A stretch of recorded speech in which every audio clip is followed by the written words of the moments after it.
Hi there. This video is a presentation from a webinar hosted by satsearch on thruster technologies for small satellite missions. It's led by Dr. Lou Grimaud of ENPULSION, an Austrian-based manufacturer of electric propulsion systems for nano and micro satellites. ENPULSION is a participant in the satsearch membership program and develops thrusters based on their proprietary field emission electric propulsion, or FEEP technology. You can find out more about this technology in the video. Enjoy. Yes, so I'm representing ENPULSION here.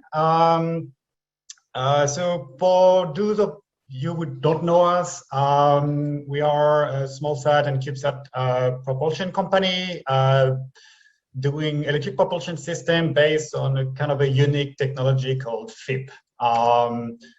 So the company has been flying thrusters for the past 3 years.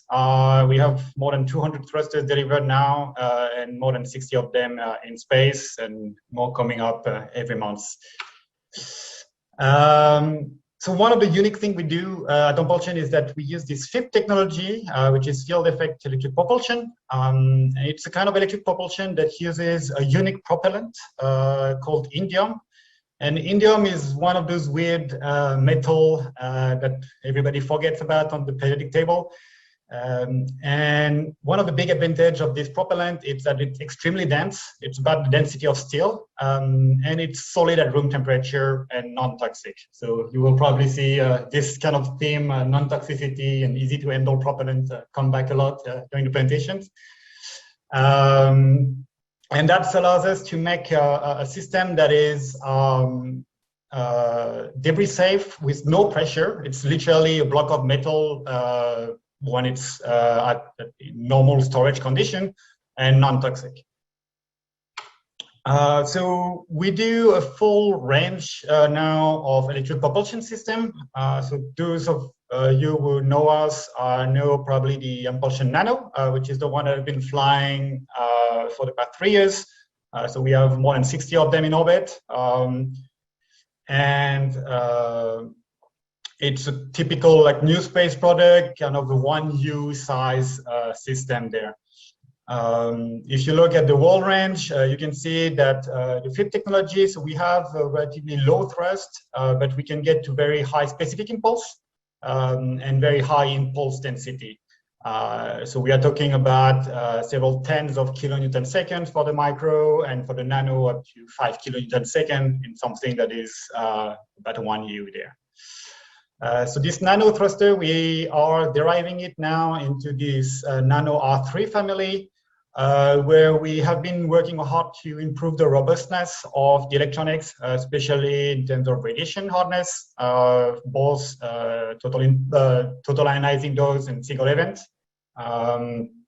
Oops, sorry about that. And this family of thrusters, we already we are starting qualification right now, and already starting to have a delivery plan for customers during the fall and winter. So we have 3 versions of this Nano R3. So a normal baseline version, a high thrust version, that is the IR3, and then the Nano AR3, which is this thrust vectoring option that is very interesting for some people without any mechanisms. And then finally, the new thruster that we have been experimenting with for since the beginning of the year is the Micro R3, which is a larger thruster for larger spacecraft. You can see the dimension and kind of weight there. We have already one in orbit, and same thing, we are starting the qualification actually right now for the thruster. And then we have an option in development right now, which is the Micro R10, which has a high-value electronic made by the heritage electronic manufacturer RUAG, also based in Vienna. So our clients are kind of all over the world and kind of all across the spectrum of integrators, from small research labs to more prestigious research labs to new space companies, primes, traditional primes. All over the world, and that means that we have a lot of different use cases for the thrusters. So, as we said, 63 ENPULSION Nano in orbit, from anything ranging from a 3U CubeSat to a 100 kilogram spacecraft. typically in LEO SSO orbit, and some of them beyond that.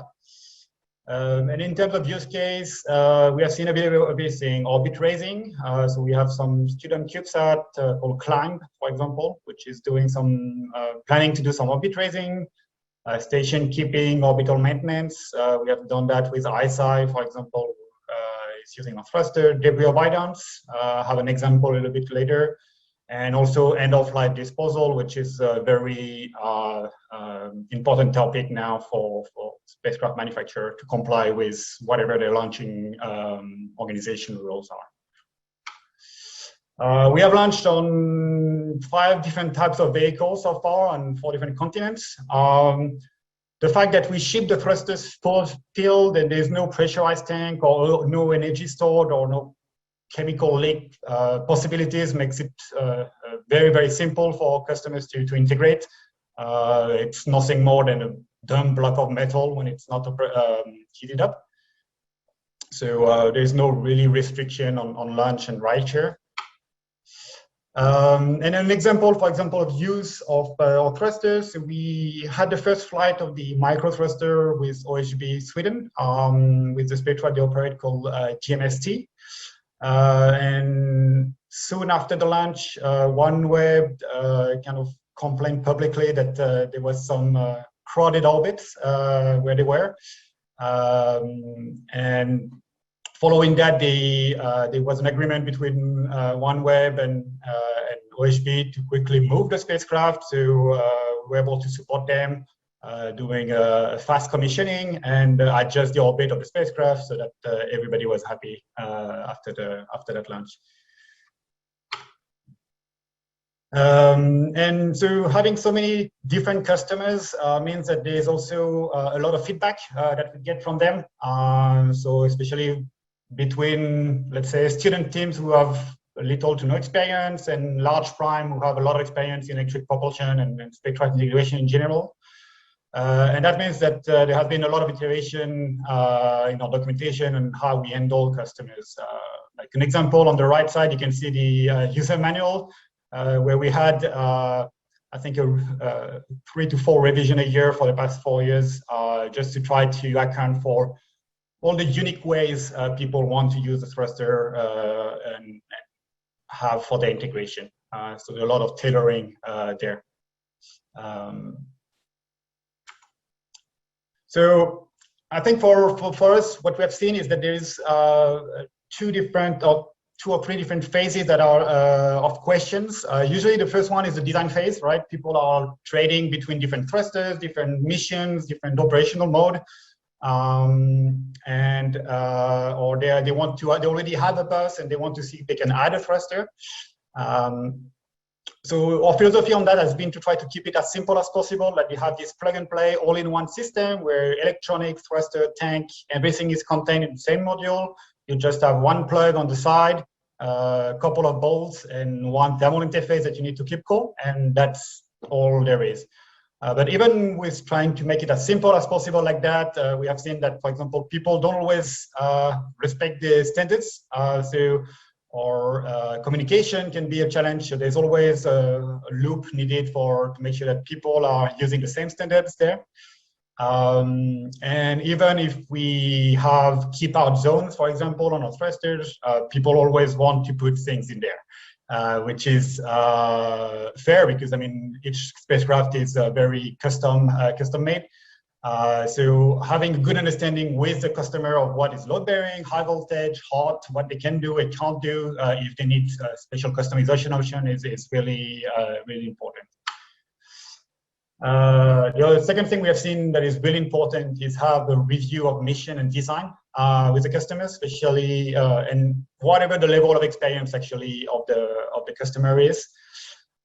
Because people don't always have the propulsion vision of the system, where they might have solar panels, antennas, sensors that are too close to spacecraft, to the thruster.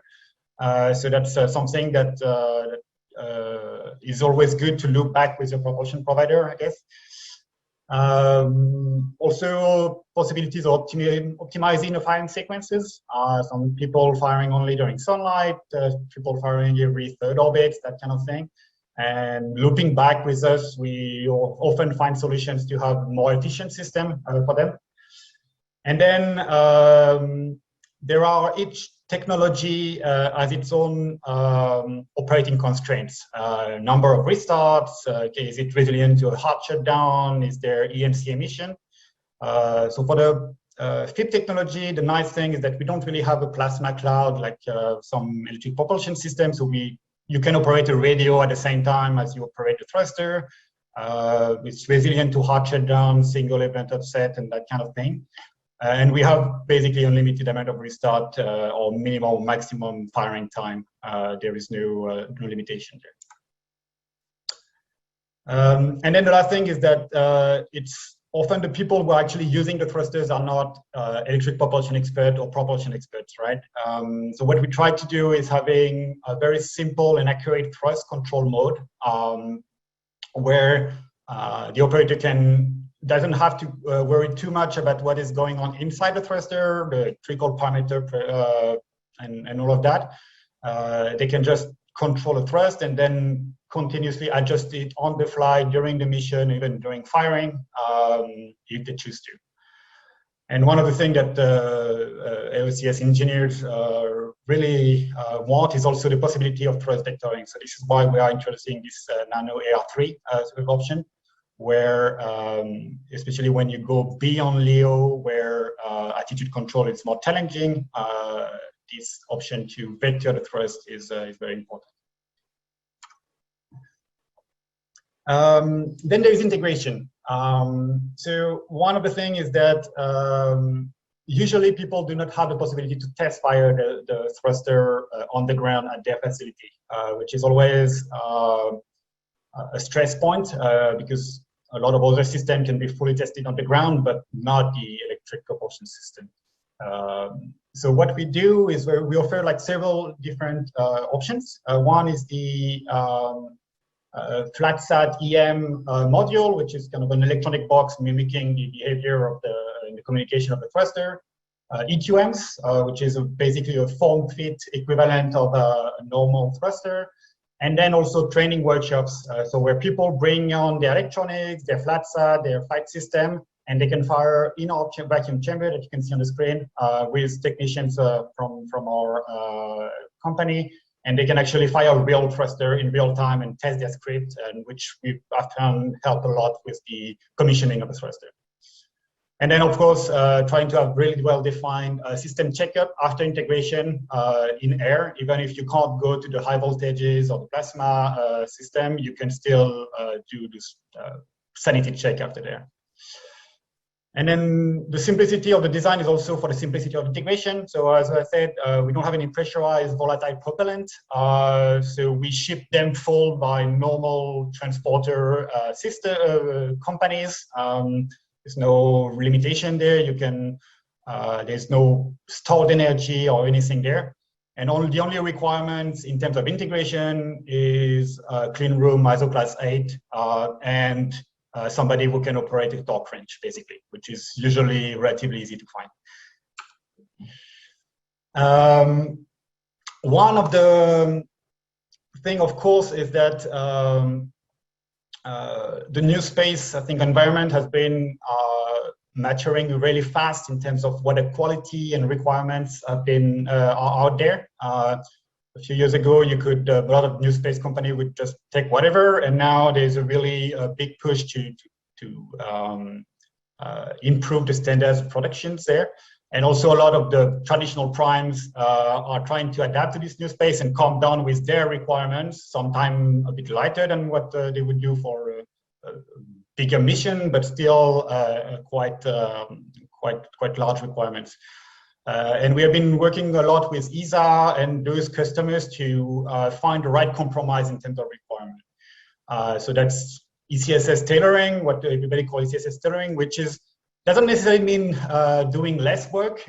It's just trying to work smartly, because there is a lot of standard that apply to thruster that you would design for a specific mission instead of what we do right now, which is an off-the-shelf standard thruster that goes to a lot of different missions. So I've been a lot of work to try to identify why and how we want to modify the existing standards to make them relevant to what we do. So for example, this ZCSS standard UST20, UST70 on the manufacturing process, out of all the requirements, we identified 92 that were like actually relevant, and then 16 of those had to be modified to fit with like a high volume production, for example. And this is what you have to do in the end to have a repeatable high volume production. So when we say high volume, we're talking about nearly a dozen thruster a month now. And to try to have an acceptance criteria that meets the quality standard of a very vast variety of clients, US, Europe, Asia, new space and traditional space, and maintain also the product quality over the time, which is always a challenge when you go from prototype to real industrialization. All right, that's pretty much on my end. And if you have also other questions, you have my email there available. Well, there we are. I hope you enjoyed this short video about small satellite thruster technologies and how they're used in space missions today. To find out more about Impulsion, please go to satsearch.com and search the platform for information on their products and services. And do let us know if you've got any questions or comments. Thanks for watching.